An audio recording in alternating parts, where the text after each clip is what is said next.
सवेरे 9 बजे जब फ़ोन लगाया तो किसी स्त्री ने फ़ोन उठाया था। आवाज़ कुछ जानी पहचानी सी लगी, लेकिन ठीक से पहचान नहीं पाया कि कौन है। आलोक सुबह 9:30 बजे तक अमूमन घर में ही होता है और फ़ोन भी वही उठाता है। फिर आज ये कौन है? आलोक की माँ और उसकी बहन उमा से तो 1-2 बार बात हो चुकी है, सो उनकी आवाज़ पहचानता हूँ। यह आवाज़ उन दोनों में से किसी की भी नहीं थी। ऐसा बस जब मैंने ही पूछ लिया कि आप कौन बोल रही हैं, तो अपना नाम बताने की बजाय उन्होंने मेरा परिचय पूछ लिया, और कायदे से ये ठीक भी था। पहले मुझे ही अपना परिचय देना चाहिए था। मैंने वो सॉरी कहते हुए जब अपना नाम और पता ठिकाना बताया तो लगा दूसरी ओर वो सॉरी प्रणाम कहते हुए उसका स्वर कुछ आर्द्र सा हो गया था।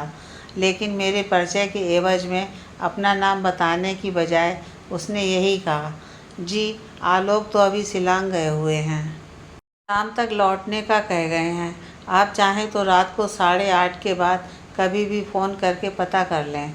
और इससे पहले कि मैं कुछ और पूछता उसने फ़ोन रख दिया। उससे बात करने के लहजे से तो यही लगा था कि शायद वह मुझे पहले से जानती है। हो सकता है आलोक की पत्नी हो या घर की कोई और सदस्य। मैंने उसी रात 9:15 बजे के करीब फिर फ़ोन लगाया तो इस बार आलोक ने ही उठाया था। मेरी पोस्टिंग और वहाँ आने की खबर पाकर वह खुशी जाहिर करने लगा, लेकिन कुछ ही क्षणों में बात करते हुए उसका स्वर थोड़ा ठंडा सा पड़ता लगा। मैंने आशंका भांपते हुए तुरंत स्पष्ट कर दिया कि फला तारीख को गुवाहाटी पहुँच जरूर रहा हूँ, लेकिन मेरे ठहरने को लेकर ज़्यादा चिंता न करें।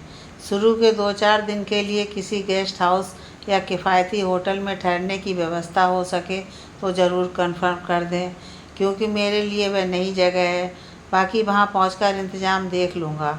अपनी बचपन की दोस्ती के नाते उसे जिम्मेदारी भी सौंप दी कि अपने आसपास कोई किराए का छोटा मकान भी पता कर ले। आलोक ने पहले तो इसी बात पर नाराज़गी जाहिर की कि मैं कहीं और रुकने के बारे में क्यों कह रहा हूँ। मुझे और कहीं नहीं, उसके घर ही रुकना है।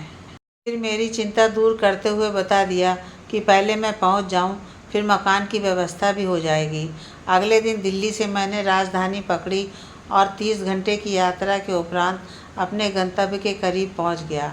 शाम 5:45 बजे के करीब जब गाड़ी बादलों से ढकी हरियाली को पार करती एक विशाल नदी पर बने पुल को पार करने लगी तो मेरी आंखें खुली की खुली रह गईं। जीवन में पहली बार इतनी बड़ी नदी जो देख रहा था। सहयात्रियों ने बताया कि यही ब्रह्मपुत्र है। नदी क्या थी, जैसे समंदर ही पसरा पड़ा हो। पुल के उस पार दूर नगर की रोशनियां चमक रही थीं। गाड़ी के स्टेशन पहुंचने तक अच्छा खासा अंधेरा हो चुका था। गाड़ी प्लेटफार्म पर आकर रुकी तो मैं भी अपना सामान लेकर डिब्बे से बाहर आ गया। आलोक थोड़ी दूरी पर खड़ा दिख गया था। मैंने सामान नीचे रख उसे हाथ उठाकर इशारा किया तो वह मुस्कुराता हुआ मेरी ओर बढ़ आया। उसे सामने पाकर तसल्ली हुई और आगे बढ़कर उत्साह से उसे गले लगा लिया। सामान लेकर हम ज्यों ही प्लेटफार्म से बाहर आए तो एक सफ़ेद मारुति हमारे पास आकर खड़ी हो गई। आलोक ने आगे बढ़कर दरवाज़ा खोला और मुझे पीछे बैठने का इशारा किया। अटैची और होल्डोल डिक्की में रखवाने के बाद हम पीछे की सीट पर बैठ गए। आलोक ने ड्राइवर से असमिया में कुछ बात की, जिसका मैंने अनुमान लगा लिया कि उसने गाड़ी सीधी अपने घर लेने की हिदायत दी थी। मैंने उसके भाषा ज्ञान की सराहना करते हुए कहा, वाह भाई, तुम तो थोड़े ही वर्षों में अच्छे खासे असमिया हो गए। थोड़े कहाँ यार, पूरे 8 साल बिताए हैं यहाँ। जब इन्हीं के साथ रहना है तो इनकी बोली वानी तो सीखनी ही होगी ना। यहाँ धंधा जमा लिया, घर बना लिया, तो फिर यहाँ का होने में क्या कसर रह गई। उसने हंसते हुए मेरी बात का जवाब दिया। मैं भी उसकी बात सुनकर मुस्कुरा दिया। कार अपनी रफ्तार से बाजार के बीच से गुजर रही थी।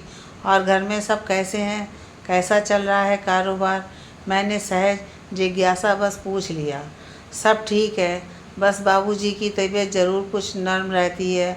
माँ और भाई बहन मज़े में हैं। तेरी भाभी अभी पियर गई हुई है कोलकाता, जिसे जाकर लाना है। लेकिन दुकान के काम ने ऐसी हालत बना रखी है कि किसी बात पर अपना बस नहीं रह गया है। सुबह 9 बजे निकलता हूँ घर से और रात को 9 साढ़े 9 तक सिर उठाने की फुर्सत नहीं मिलती। गनीमत है कि तू आज रविवार को पहुंचा है तो तुझे लेने खुद आ सका हूँ। आलोक ने सार रूप में घर और अपने काम की व्यस्तता के बारे में बता दिया था। मैंने भी बात को हल्के प्रयास में रखते हुए कह दिया, अब इतना बड़ा कारोबार फैलाया है तो यह सब तो होगा ही भाई। पिताजी की तबीयत के बारे में जानकर वाकई चिंता हुई। किसी अच्छे स्पेशलिस्ट की सलाह ले लो, सब ठीक हो जाएगा। उसकी बात का संक्षिप्त सा उत्तर देकर मैं भी खिड़की से बाहर देखने लगा। गाड़ी अपना रास्ता बनाती रफ्तार से आगे बढ़ रही थी। आलोक मुझे रास्ते में आने वाली प्रमुख जगहों की जानकारी देता जा रहा था और कोई आधे घंटे की यात्रा के बाद गाड़ी एक बंगले के पोर्च में पहुंचकर खड़ी हो गई।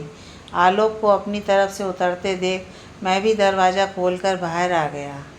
अपने पत्र में कभी आलोक ने जिक्र किया था कि उसके पिता ने बेलटोला में किसी असमिया रईस से एक बनी बनाई कोठी खरीद ली थी। आज उसी कोठी में दाखिल होते हुए मैं चकित था। मैं और आलोक ग्रेजुएशन तक साथ पढ़े थे। कॉलेज की पढ़ाई खत्म होते ही आलोक के पिता उसे अपने साथ गुवाहाटी ले आए और उसे अपने व्यापार में जोड़ लिया। फैंसी बाज़ार में रेडीमेड गारमेंट और कपड़े की एक बड़ा सा शोरूम था उनका। आलोक पिता के साथ उसी में काम में रम गया। उसके बहन भाइयों और परिवार के लोगों से भी मेरी अच्छी वाकफियत थी, लेकिन उसी घर में मौजूद उस स्त्री को मैं नहीं पहचान पा रहा था जो घर में दाखिल होते समय सामने दिखती रसोई में आधा घूंघट निकाले खड़ी थी।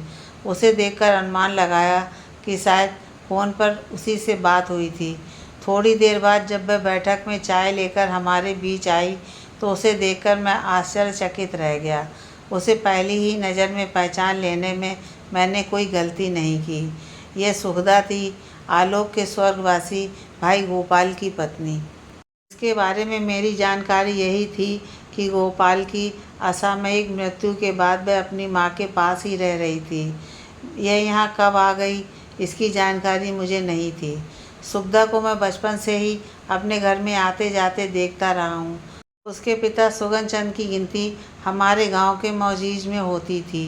कई साल पहले अपने कारोबार में घाटा लगने के कारण वो सदमे से वे उबर नहीं पाए और असमय ही चल बसे, लेकिन सेठानी ने धीरज और सूझबूझ से काम लिया। उन्होंने भाइयों की मदद से समय रहते अपनी दोनों बेटियों और एक बेटे को अच्छे खाते पीते घरों में ब्याह दिया था।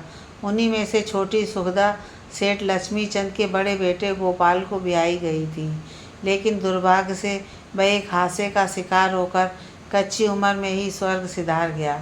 सुखदा उस समय कोई 17-18 बरस की रही होगी। उन दिनों अपनी पोस्ट ग्रेजुएशन की पढ़ाई के कारण मैं गांव कम ही जा पाता था।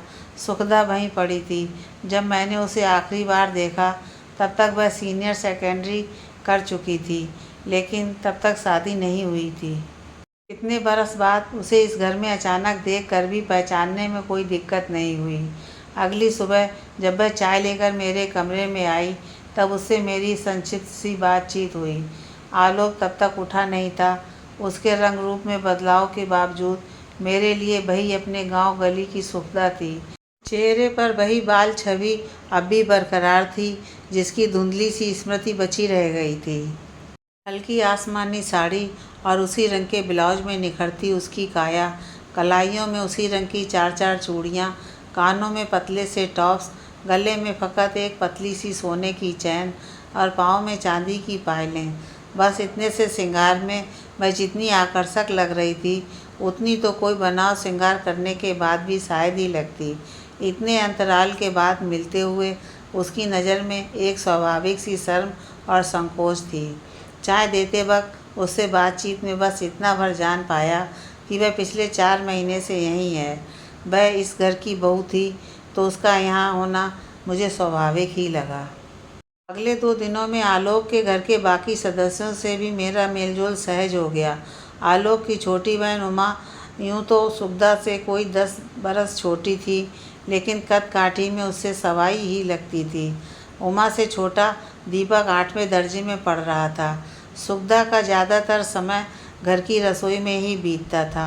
आलोक की माँ को जो भी काम करवाना होता वह उसी को आवाज़ देती। भले उमा खाली हाथ पसारे ही क्यों ना खड़ी हो।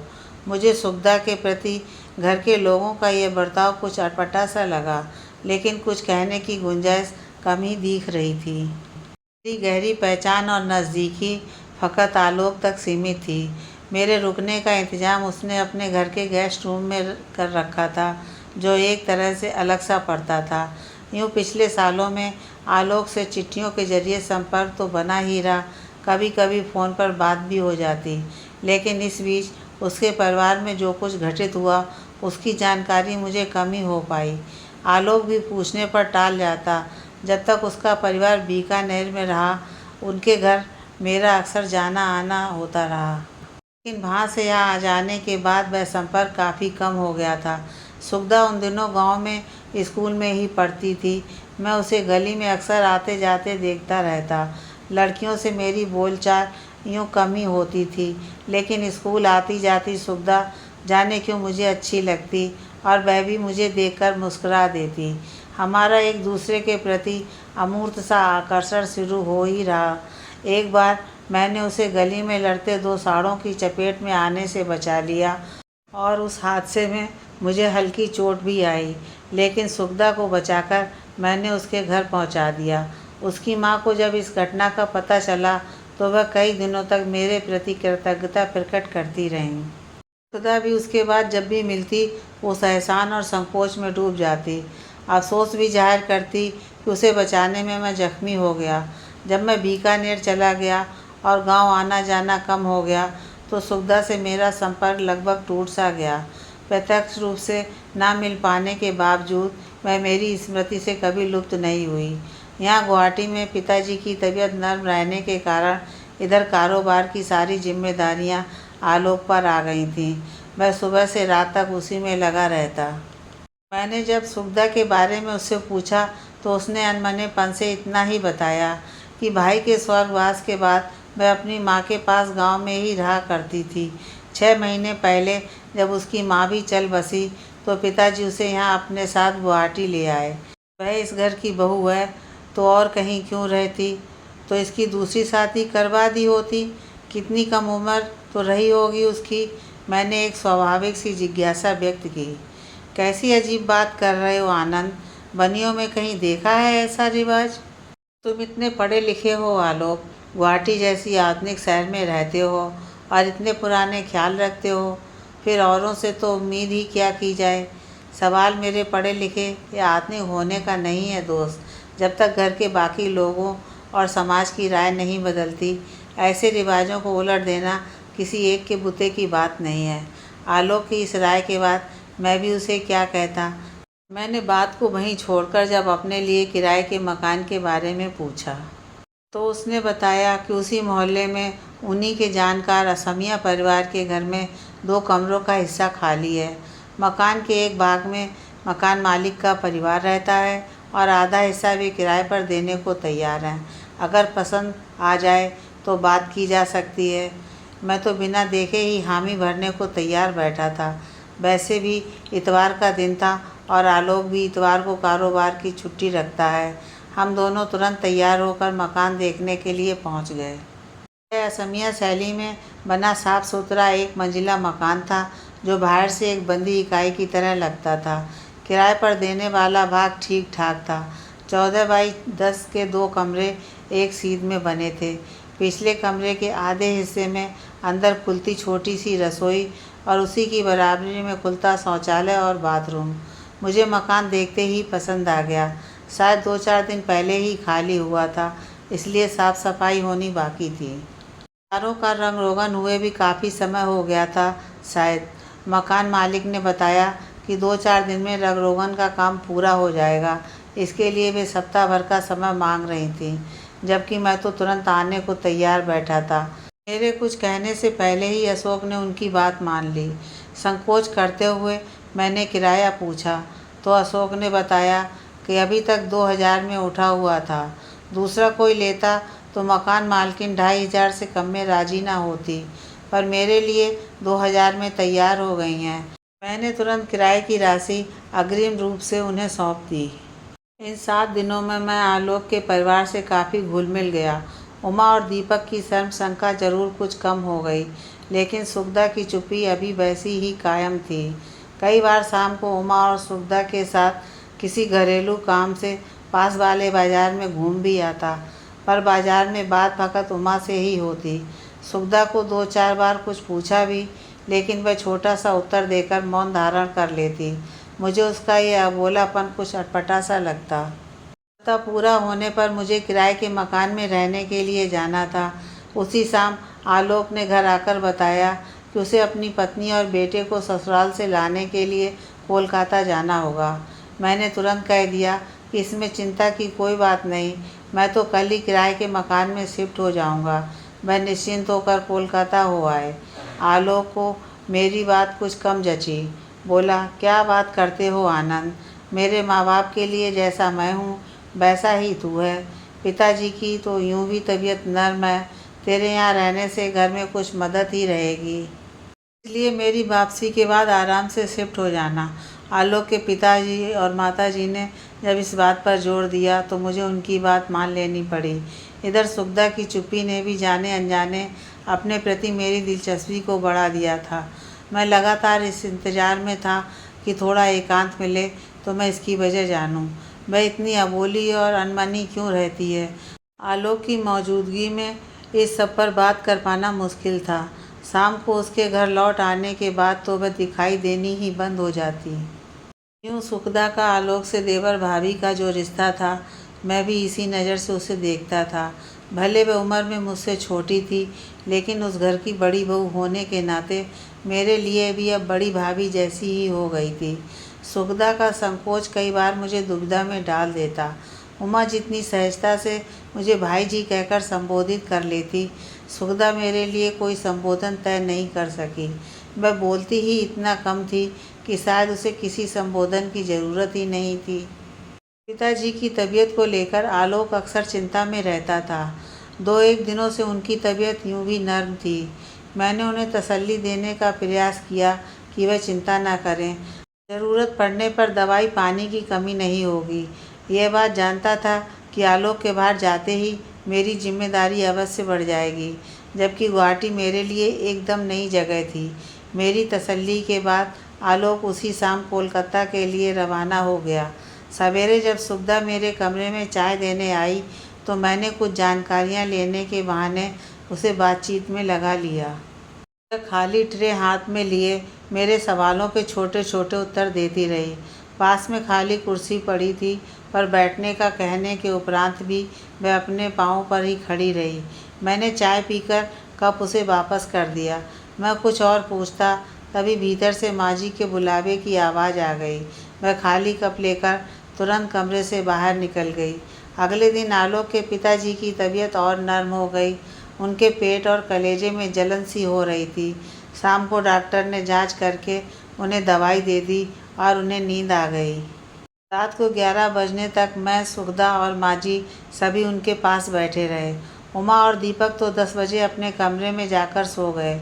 माँ अक्सर बच्चों के पास ही सोया करती थी, पर उस रात ज़्यादा थकान के कारण बातचीत करते करते वहीं पिताजी के पास ही दूसरे पलंग पर लेट गईं और उन्हें नींद आ गई। रात को 11:15 बजे मैं भी सुखदा से 1 गिलास पानी देने का कहकर अपने कमरे की ओर बढ़ गया। थोड़ी देर बाद सुखदा पानी लेकर आ गई। गिलास मेरे हाथ में देकर वह मेरे पास रुक गई। मैंने जब उससे नरमी से पूछा कि वह इतनी गुमसुम और उदास क्यों रहती है, तो वह उसी तरह बिना कुछ बोले सिर नीचा किए आंगन की ओर घूरती खड़ी रही। मैंने जब अधिक आग्रह किया तो वह संकोच करती सी खाली कुर्सी पर बैठ गई। सुखदा अभी इसी दुविधा में थी कि वह अपने मन की पीड़ा मेरे सामने प्रकट करे या नहीं। मेरी हमदर्दी से उसके मन में थोड़ी तसल्ली अवश्य हो गई थी और उसी विश्वास से वह मेरे पास बैठ गई थी। मैं जानता था कि उसका यह विश्वास बनाए रखना बेहद ज़रूरी है। वर्षों बाद उसके साथ एकांत में बात करने का यह मेरा पहला अवसर था और वह इसका कोई गलत अर्थ ना लगाए, इस बात का मुझे विशेष ध्यान रखना था। किसी जवान विधवा के साथ एकांत में बात करना कितना मुश्किल होता है, यह बात मैं अच्छी तरह जानता था। मैंने जब उसे इतनी तसल्ली और अपनापन देकर आग्रह किया तो उसने धीरे धीरे अपनी सारी व्यथा और आशंकाएं खोलकर मेरे सामने रख दीं। सुखदा ने अपनी माँ के स्वर्गवास और उसके बाद बीते घटनाक्रम को बयान करने के बाद सार रूप में इतना ही कहा था, आनंद, आप मेरे परिवार को अच्छी तरह जानते हैं। मेरी माँ ने जीते जी अपनी बेटियों की आंख में आंसू नहीं आने दिया। मेरी बड़ी बहन और बड़ा भाई आज उसी के बुते सुख की ज़िंदगी जी रहे हैं।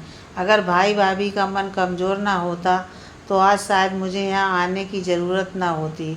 मैं खुद एक बेटी की माँ हूँ, उसकी पीड़ा और चिंताओं को करीब से जानती हूँ। 6 महीने पहले अपनी माँ के स्वर्गवास के बाद मैंने आलोक को 2-3 पत्र लिखे कि वे माँ बाबूजी को कुछ समय के लिए देश पहुँचा दें या एक बार खुद आकर यहाँ का घर खोल जाएं, ताकि मैं घर में अपनी बेटी के साथ रह सकूं।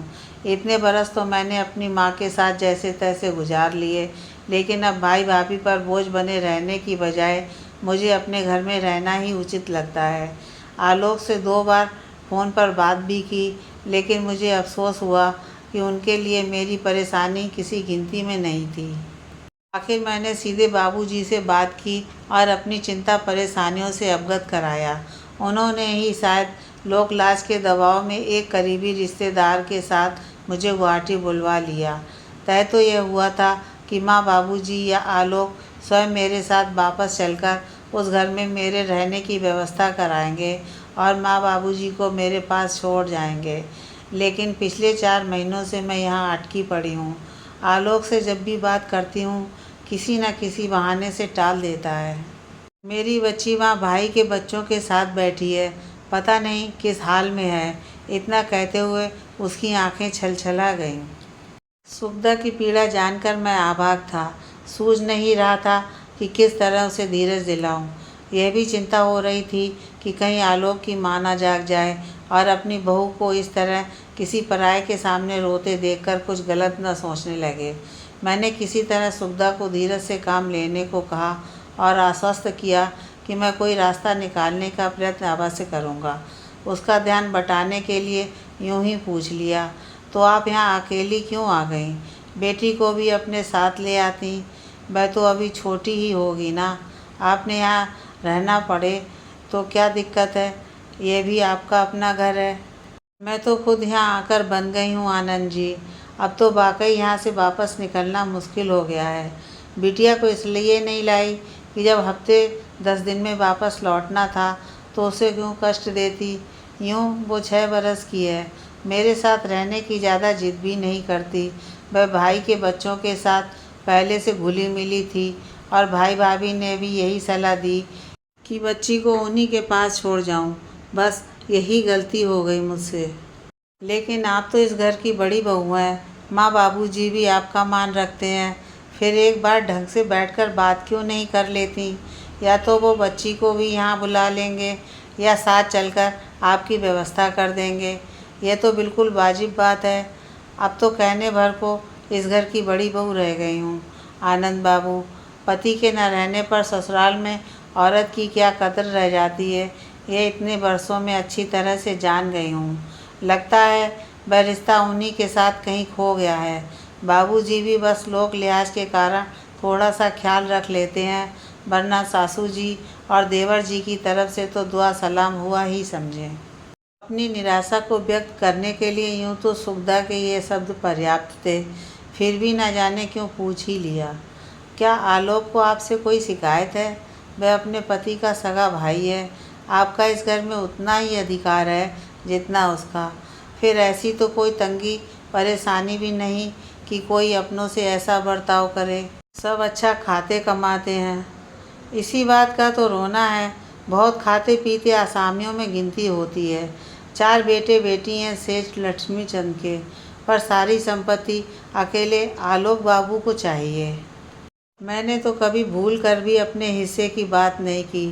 फ़कत इतनी सी बात कहने आई थी कि वे एक बार माँ बाबूजी को मेरे साथ बीकानेर भेज दें, जिससे मैं बरसों से बंद पड़े घर को उनके सामने खुलवाकर साफ़ सफाई करवा लूँ। कोई टूट फूट हो तो उसकी मरम्मत हो जाए और बच्ची को लेकर बस रहने भर का हिस्सा अपने लिए ठीक कर लूँ। मेरे तो अपने कपड़े और घर के बर्तन तक उसी में बंद पड़े हैं। यूँ तो मैं इनसे बगैर पूछे भी घर खुलवा लूँ, तो मुझे कौन रोकने वाला है। लेकिन बेबात की बदमगजी क्यों हो, इसीलिए चाहती थी कि सारी बात राजी खुशी इनके अपने हाथ से हो जाए। मुझे किसी से कोई हिस्सेदारी नहीं चाहिए। खुद बीएड हूँ। कोशिश करके किसी स्कूल में छोटी मोटी जॉब करके भी अपना गुजारा कर लूँगी। हाँ, इतना ज़रूर चाहती हूँ कि अपने घर में मेरे साथ भेदभाव ना किया जाए। इसमें आलोक का क्या कहना है? क्या आपको उस घर में रहने से मनाही करता है? आपके मित्र आलोक बाबू बहुत होशियार सेठ बन गए हैं। वे साम दाम दंड भेद की सारी नीतियाँ बरतना जानते हैं।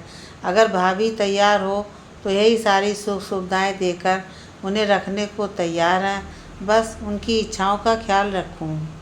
आपको जानकर आश्चर्य होगा कि वे अपनी रखैल बनाकर रखना चाहते हैं मुझे। और यह बात कहते हुए सुखदा की आंखें सजल हो आई थीं और उसके अंतस में पीड़ा का एक ज्वार सा उठता अनुभव किया मैंने। मैं अबाक उसके मुंह की ओर देखता रह गया। कुछ क्षण मौन रहकर फिर से अपनी बात का सिरा पकड़ते हुए बोली, आनंद, मेरी दुविधा यह है कि अगर मैं इस घर में रहते हुए उनकी बातों का विरोध करूं, तो इस पराई धरती पर मेरे साथ कोई भी हादसा करवाने में वे शायद ही चूकें। अगर माँ बाबूजी से उनके व्यवहार की शिकायत करूं, तो उल्टे मुझ पर आरोप लगाकर बदनाम करने में भी संकोच नहीं करेंगे। बस उन्हें यह बात अच्छी नहीं लगती कि मैं परिवार में अपने हक की बात करूं या अपने हिस्से का अलग ढंग से उपयोग करने की सोचूं। अब तो किसी से बात करते हुए भी डर सा लगा रहता है। आखिर मैं किस पर भरोसा करूं आनंद? ये तो बहुत दुख की बात है सुखदा। मैं तो कल्पना भी नहीं कर सकता कि कोई सगा भाई अपने बड़े भाई की पत्नी के साथ ऐसा रवैया रख सकता है, वह भी तब जब उसका भाई संसार में ना रहा हो। मुझे पहली बार आलोक का मेहमान बनकर उस घर में रहना बोझ सा लगने लगा। लेकिन अब तो उससे बड़ी चिंता यह हो गई कि सुखदा को इन हालात से निकालकर किस तरह उसके ठिकाने वापस पहुंचाया जाए। खुद को लेकर यह चिंता भी होने लगी कि कहीं सुखदा मेरी हमदर्दी का गलत अर्थ न लगाने लगे। तुमने बाबूजी या माँ जी से इस बारे में बात की कभी? वे क्या कहते हैं? बाबूजी की बड़ी चिंता खुद उनका कमज़ोर स्वास्थ्य है। उनके पेट में अल्सर है। पूछने पर यही कहते हैं कि थोड़ी तबीयत सुधर जाए तो कोई हल निकालेंगे। लेकिन पिछले 2 महीने से यही हाल है। मैंने खुद इसी उम्मीद में इतने दिन निकाल दिए कि आलोक की बदनीयत सामने आने के बाद तो एक दिन भी यहाँ रहना भारी लगता है। उसे तो इसी बात की शिकायत है कि मैं उसकी इच्छा का साथ क्यों नहीं दे रही। और अब तो वह इस बात से परेशान भी रहता है कि कहीं मैं घर में इनकी चर्चा ना कर दूं। मैं क्या करूं आनंद? माँ बाबूजी को कहने से भी क्या होगा? उल्टा घर का अकाज ही होना है। उन्हें दुख होगा। उनका ये एक ही बेटा है, इतना बड़ा कारोबार है, और किसके भरोसे चलाएं? कहते हुए सुखदा गहरे सोच में डूबकर चुप हो गई। मेरे पास भी कहने को कुछ नहीं था जैसे। गनीमत है कि वे हमारे बचपन के रिश्ते को नहीं जानते, वरना आपको यहाँ लाने का जोखिम कभी ना उठाते।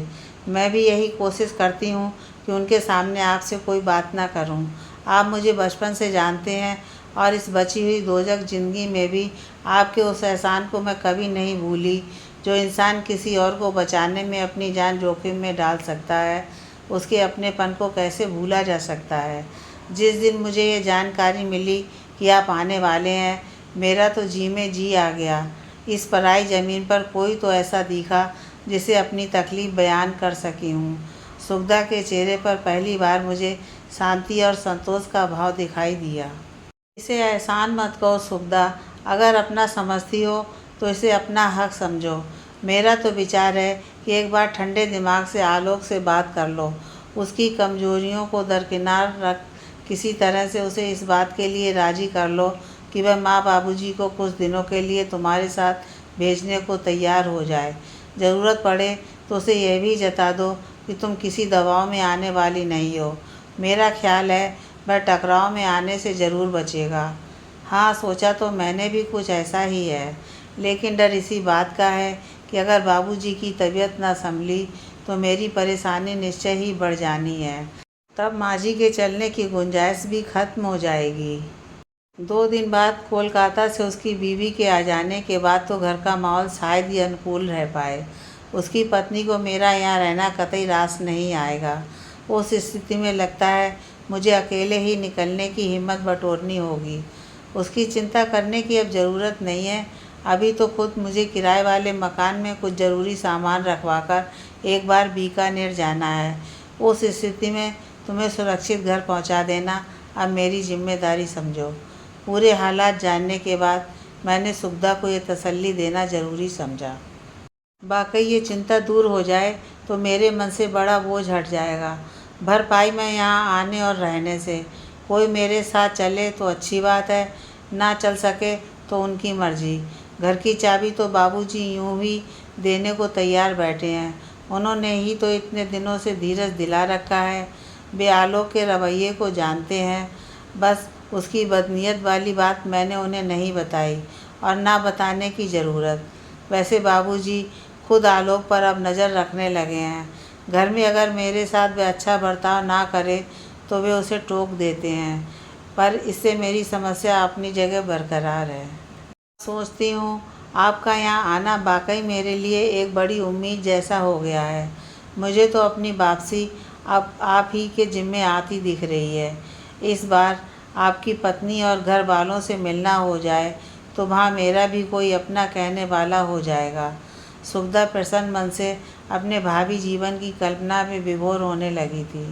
बीवी और परिवार तो अभी घर बसाने से बनेगा सुखदा जी। अभी तो पीछे अपनी बूढ़ी माँ और 2 छोटे भाई बहन को छोड़कर आया हूँ जो पढ़ रहे हैं। बहन ने बीए कर ली है और माँ की बड़ी चिंता उसकी शादी करना रह गई है। पिछले कुछ अरसे से मेरे पीछे पड़ी हुई हैं, पर मैं चाहता हूँ कि पहले बहन के हाथ पीले हो जाएं तो एक बड़ी जिम्मेदारी पूरी हो जाए। मेरी बात सुनकर सुखदा आश्चर्य से मेरी ओर देखती रह गई। उसकी आंखों में गहरा अपनेपन का भाव था, लेकिन फिलहाल उसे शब्दों में बयान करना टाल दिया। उसने उठते हुए बस इतना ही कहा, बहुत भाग्यशाली हैं आपकी माँ जिन्हें आप जैसा बेटा मिला। वह लड़की भी बेहद खुशनसीब होगी जिसे आप अपना जीवन साथी चुनेंगे। ईश्वर आपकी हर कामना पूरी करे। सुखदा की इन दिली दुआओं से दूर मैं जाने अतीत की किन रूमानी स्मृतियों और कल्पनाओं में खो गया था। एक अनाम रिश्ता जो बनने से पहले ही बिलख गया था। अगर वह समय पर आकार ले पाता तो आज सुखदा को ये दुर्दिन शायद न देखने पड़ते। अब हमारे पास क्या विकल्प बच गए हैं। मेरे लिए उन पर बात करना आसान नहीं है। एक अव्यक्त आत्मीयता और अपनापन है जिसे शब्दों में बयान करने की कोई सूरत नहीं सूझ रही। इस बीच अपने को समेटती सी वह उठी और एक फीकी मुस्कान के साथ लिए बाहर निकल गई। सुखदा के विदा होने के बाद मैं उसी नीम अकेलेपन में देर तक उसकी परेशानियों पर सोचता ही रह गया, जिनका तत्काल कोई निस्तार भले ना दिखता हो, लेकिन एक बात स्पष्ट थी कि अब वह उन पारिवारिक रिश्तों के दबाव से मुक्त थी।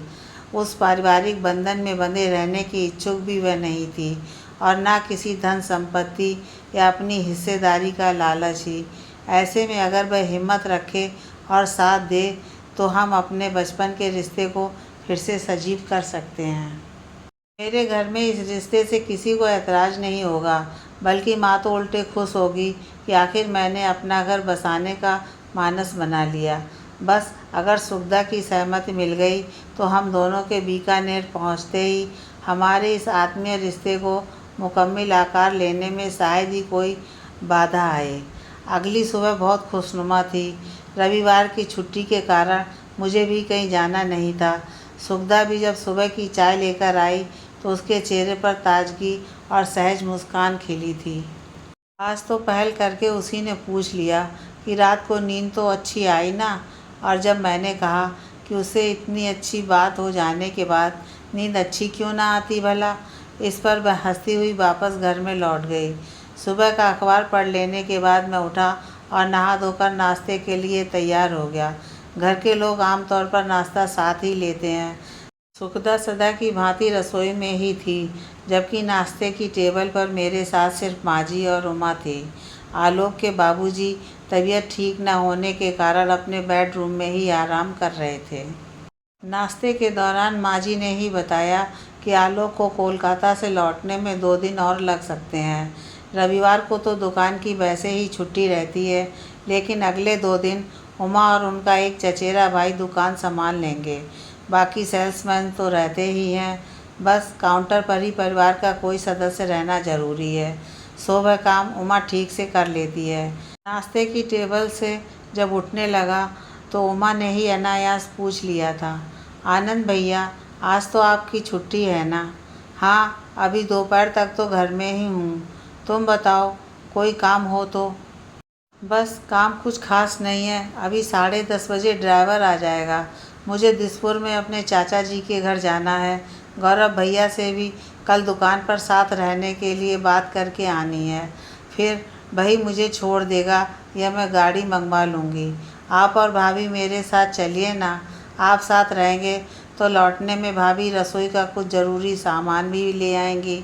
आलोक भैया को तो 2 दिन और लग जाएंगे लौटने में। उमा ने एक ही सांस में सारी प्लानिंग बता दी। हाँ हाँ, क्यों नहीं, ज़रूर चलेंगे तुम्हारे साथ। तुम लोग तैयार हो जाओ। 10 तो बज ही गए हैं। मैं भी कपड़े बदल लेता हूँ। अभी 10-15 मिनट में फिर चलेंगे। कहते हुए मैं खुशी खुशी अपने कमरे की तरफ बढ़ गया। मुझे खुशी इस बात की थी कि इस बहाने कुछ देर और सुखदा के साथ रहने और उससे बात करने का निरापद समय मिलेगा। ठीक 10:30 बजे ड्राइवर ने गाड़ी पोर्च में लगा दी। मैं अपने कमरे में तैयार ही बैठा था। 5-7 मिनट में उमा और सुखदा तैयार होकर मेरे कमरे के सामने से गुजरी तो मैं भी अंदर के दरवाजे से मुख्य द्वार की ओर बढ़ गया। माँ जी हमें विदा करने के लिए दरवाजे पर ही खड़ी रह गईं। सुखदा और उमा पीछे की सीट पर बैठ गई और मैं आगे ड्राइवर के साथ वाली सीट पर। उमा ने ड्राइवर को गंतव्य का पता समझा दिया और उसी के मुताबिक गाड़ी मुख्य सड़क पर आ गई। मेरे लिए सारे रास्ते नए थे। बीच बीच में उमा मुख्य जगहों के बारे में बताती रही, जबकि सुखदा एकदम मौन उसके पास बैठी रही। आखिर 15 मिनट के बाद गाड़ी एक बहुमंजिला इमारत के अहाते में दाखिल हुई और साइड की रोड से कुछ अंदर जाकर एक ब्लॉक के सामने खड़ी हो गई। हर ब्लॉक के नीचे का एरिया कार पार्किंग के रूप में था और पहली मंजिल के बाद 14 मंजिल तक रिहायशी फ्लैट्स। उमा वहीं उतर गई और उसने ड्राइवर को एक मॉल का पता बता दिया जो बेलटोला में उनके घर से ज़्यादा दूर नहीं था। शायद सुखदा भी उसे जानती थी, जो उन दोनों की आपसी बात से मैं जान गया था। उमा की गाड़ी से उतरने पर सुखदा और मैं उसे लिफ्ट तक छोड़कर आए थे और वापस गाड़ी के पास आने पर मैं भी सुखदा के साथ पीछे की सीट पर बैठ गया। जब गाड़ी चल पड़ी तो सुखदा मुझे अपने करीब बैठा देखकर मुस्कुरा उठी। मैंने हल्का सा उसकी ओर हाथ बढ़ाया तो उसने उसी सहजता से अपनी नर्म हथेली मेरे हाथ पर रख दी। हम 10-12 मिनट तक उसी अवस्था में सहज बातें करते हुए एक बहुमंजिला माल के अहाते में पहुंच गए। ड्राइवर ने गाड़ी को रोककर हमें उतारा और पार्किंग की ओर बढ़ गया और हम माल में प्रवेश द्वार की ओर। जैसा मेरा अनुमान था, सुखदा इस माल से अच्छी तरह परिचित थी, इसलिए वही आगे बढ़ती हुई एक बड़े से हॉल में दाखिल हो गई। मैंने उसके साथ चलते हुए पूछ लिया, क्यों ना हम पहले किसी अच्छे रेस्तरां में बैठकर एक एक प्याला कॉफ़ी पी लें। और ये ऑफ़र देते हुए मैं अंदर से बेहद खुश था। सुखदा ने बिना किसी आपत्ति के खुशी से मेरा प्रस्ताव मान लिया। एक अच्छा रेस्तरां उसी माल की तीसरी मंजिल पर था, इसलिए हम लिफ्ट की ओर बढ़ गए। सवेरे का समय होने के कारण अभी मॉल में कम ही लोग दिख रहे थे। लिफ्ट में भी हम 2 ही दाखिल हुए। लिफ्ट में तीसरे माले का बटन दबाने के बाद जब मैं सुखदा के पास खड़ा हुआ तो उसके नए कपड़ों की महक मुझे बेसुध किए जा रही थी। हालांकि वह बहुत सादा लिबास में थी। मैंने उसकी मुस्कुराती आंखों में देखते हुए हौले से उसके कंधे पर हाथ रखा तो वह लिफ्ट में उसी सहजता से मेरी बाँह पकड़े खड़ी रही। लिफ्ट से निकलकर हम साइड के गेट से रेस्तरां के हॉल में पहुंच गए। रेस्तरां में इस वक्त कोई 3-4 युवा जोड़े और ग्राहक बैठे थे। हम एक कोने में लगी टेबल पर आजू बाजू की कुर्सियों पर बैठ गए। बैठने के बाद मैंने कुछ क्षण रेस्तरां की डिज़ाइन और सजावट को देखा और उन सब से घूमकर मेरी नज़र सुखदा के सलोने मुख पर आकर टिक गई। जो इस टेबल पर बैठने के साथ ही जाने किस सोच या संकोच में डूबी सी लग रही थी। हाँ जी, तो अब बताइए, रात को हमारी बातचीत के बाद आपने कुछ विचार किया होगा, किस नतीजे पर पहुंची आप? आखिर मैंने इस सवाल के साथ बातचीत की शुरुआत की। मेरा सवाल सुनकर वह कुछ क्षण मेरी ओर देखती रही और फिर धीरे से बोली, पहले तो इस आप को हटाइए बीच में से। बाकी विचार से अधिक तो मैं कल रात से इसी बात पर आश्चर्यचकित हूँ कि इस सुंदर, सजीले और कामयाब युवक को उसके घरवालों और बिरादरी वालों ने अब तक कुंवारा कैसे रहने दिया। मुझे तो अपनी शादी ब्याह की समझ आने से पहले ही पकड़कर ऐसे उलझा दिया गया कि किसी को कुछ बोल ही नहीं पाई, और उसका नतीजा आप देख ही रहे हैं। ये बीए बीएड तो मैंने गुड़िया के पापा के जाने के बाद किया है। मैं सुगदा की बातों का कुछ जवाब देता उससे पहले बहरा टेबल पर पानी का गिलास रखकर ऑर्डर के लिए इंतज़ार कर रहा था। मैंने उसे 2 एस्प्रेसो कॉफ़ी का ऑर्डर दिया और सुगदा की ओर देखते हुए पूछ लिया, कुछ खाना पसंद करोगी? जवाब में सुगदा ने नामे गर्दन हिला दी। बहरा कॉफ़ी का ऑर्डर लेकर चला गया। उसके जाने के बाद मैंने सुगदा की ओर देखते हुए कहा, अगर घर वालों और बिरादरी वालों के दबाव में आ गया होता तो आज लोक सेवा आयोग से चयनित होकर देश के सुदूरवर्ती शहर गुवाहाटी में सेवा करने का सुयोग शायद न बन पाता। वहीं अपने प्रदेश के किसी छोटे शहर, कस्बे या गांव में कोई छोटा मोटा जॉब कर रहा होता या किसी सेठ साहूकार के यहाँ मुनीमी गिरी। माँ तो मेरी बार बार की नानुकुर सुनकर निराश हो चुकी हैं। पर सच बात यही है सुगदा कि तुम्हारी शादी के बाद जाने क्यों मेरा शादी ब्याह से जी ही उचट गया। 2-3 रिश्तों के लिए बमुश्किल लड़की को देखने के लिए तैयार हुआ भी तो उनमें तुम्ही को ढूंढता रहा और नहीं बना पाया मन। मैं कभी तुम्हें कह नहीं पाया सुगदा तुम मेरा पहला प्यार हो।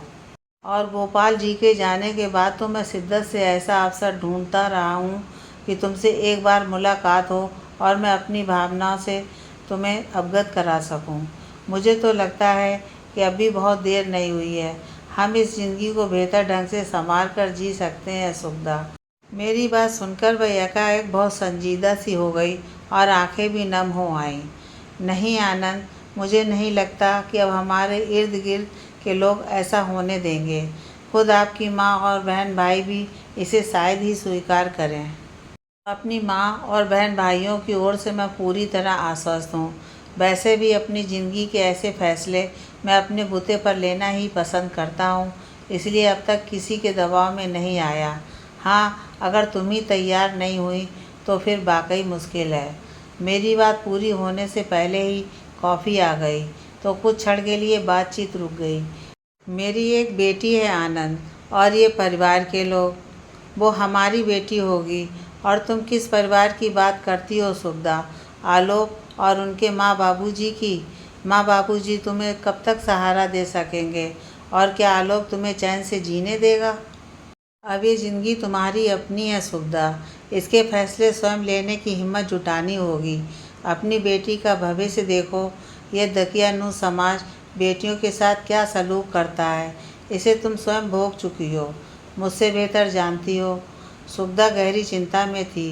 कुछ देर कॉफ़ी का सिप लेते हुए चुपचाप सोचती रही, फिर मुझसे ही पूछने लगी, पर यह सब कैसे संभव होगा आनंद? अभी तो यहीं के झमेले से निकलना समस्या हो रखी है। यहाँ की परिस्थिति से निकलने की बात हम कल रात ही कर चुके हैं। तुम तो अकेले निकलने तक की बात कर रही थी।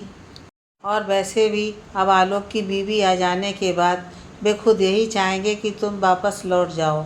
उन्हें यहाँ किसी को ये बताने की कोई ज़रूरत नहीं है कि हमारा क्या रिश्ता है या हम क्या सोच रहे हैं। बाकी प्रक्रिया हम वहाँ पहुँचकर पूरी करेंगे। हमें नहीं करना कोई दिखावा। हम सही कानूनी प्रक्रिया अपनाएंगे और बाकायदा सबको सूचित करते हुए अपने विवेक से फैसला लेंगे। मुझे नहीं लगता कि इसमें किसी तरह की कोई परेशानी आएगी। ना हम किसी पर निर्भर हैं और ना हमें किसी का कुछ चाहिए। आलोक तो वैसे ही इस आसान मुक्ति से मन ही मन खुश होगा। बाकी तुम्हारी खुद की उस पुश्तैनी संपत्ति में कोई रुचि हो तो तुम विचार कर लो। मेरे लिए तो तुम जैसा जीवन साथी पा लेना ही सबसे बड़ी उपलब्धि है और मैं तुम्हें विश्वास दिलाता हूँ कि ज़िंदगी में कभी कोई कष्ट नहीं होने दूँगा, बल्कि कोई कष्ट आएगा तो दोनों मिलकर उसका मुकाबला करेंगे। मेरी इस अंतिम बात तक आने से पहले ही सुखदा ने अपने दोनों हाथ बढ़ाकर टेबल पर आपस में मिले मेरे दोनों हाथों को मजबूती से पकड़ लिया और मेरे विश्वास में अपना स्वर मिलाते हुए इतना ही बोली, बस आनंद, अब और कुछ कहने की ज़रूरत नहीं है। असल में मैं तो तुम्हें उसी दिन अपना मान चुकी थी जिस दिन तुमने अपनी जान पर खेलकर उस सांड से मुझे बचाया था। मैं उस वाक़ये को कभी नहीं भूलती। उसी में मुझे तुम्हारे व्यक्तित्व और मनोबल की पहचान हो गई थी। दुर्भाग्य से मुझे उस वक्त अपना मन और होश संभालने का मौका नहीं मिला था, जो ज़िंदगी के इन थपेड़ों ने सामने लाकर खड़ा कर दिया है। अब इसे नहीं गंवाऊंगी। सुखदा की इस अंतिम बात के दौरान ही मेरा कॉफ़ी का बिल फोल्डर में रख गया था, जिसे देखकर मैंने उसमें वांछित मुद्रा रखी और एक ठोस निर्णय के साथ हम दोनों अपनी जगह से उठ खड़े हुए। नीचे आकर मॉल के शॉपिंग सेंटर से कुछ आवश्यक घरेलू सामान लिया, उसका बिल चुकाया और सामान लेकर बाहर आ गए, जहां ड्राइवर गाड़ी लिए तैयार खड़ा था। इस बार घर लौटते हुए हमें गहरी तसल्ली थी कि हम एक ठोस निर्णय के साथ वापसी कर रहे हैं और उसमें आगे का रास्ता हमारे संकल्प में इतना स्पष्ट और निरापद है कि अपने भविष्य को लेकर अब कोई आशंका शेष नहीं थी।